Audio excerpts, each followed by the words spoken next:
finally I can drive my blue-black 124.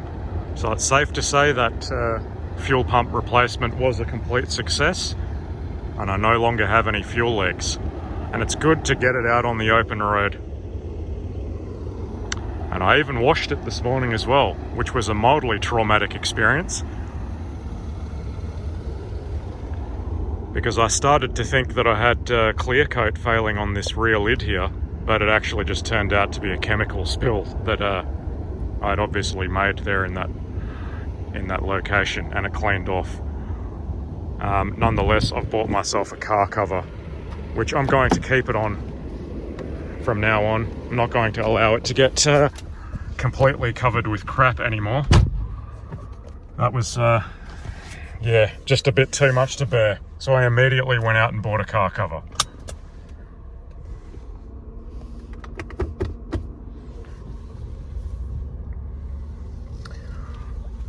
Don't really need the air conditioning on, it's only 21 degrees. And yes, I don't know why this M104 runs a bit warmer than my red one. I suspect it's because the block has got a bit of crap in it. I never cleaned it out when I had the cylinder head off. I didn't know better at the time.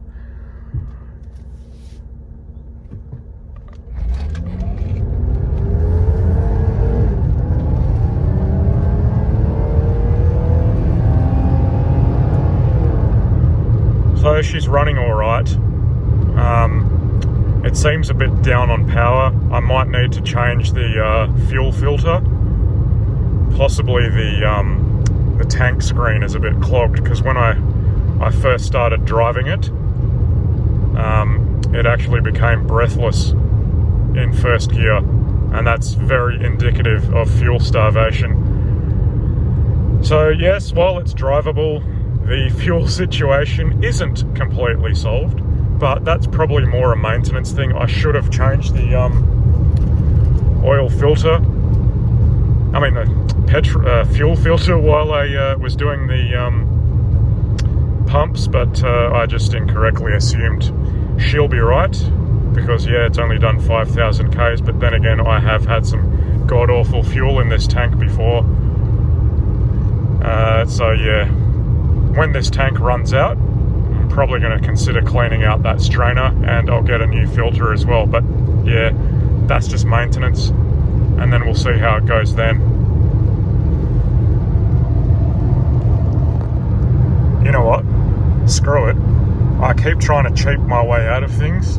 I probably need to consider just doing the damn hoses at the same time and be done with it. Just replace everything once and for all, and stop trying to cut corners, trying to save money. So yeah, that's probably what I need to do. Order all of the hoses, genuine or close to genuine. Make my own engine bay hoses out of that ethanol rated hoses that I've got already.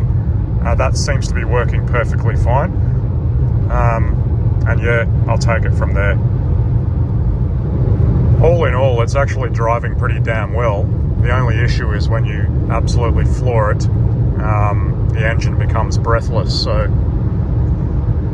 yeah, it's a sign of things to come.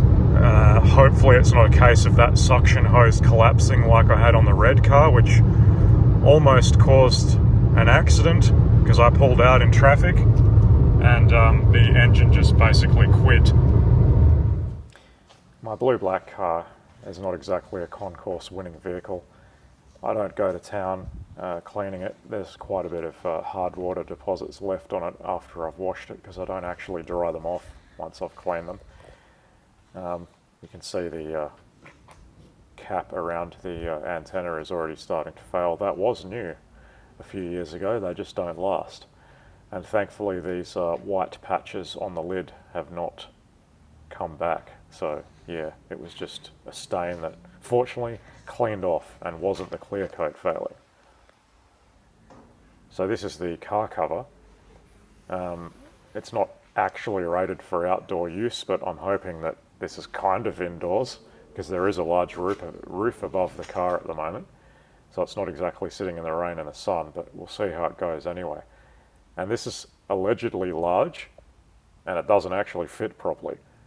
124s aren't really big cars, and yet Yeah, really, you need an extra large cover to actually fit over it properly. I guess it's because it's kind of shaped like a brick, not like a modern car that's all sleek.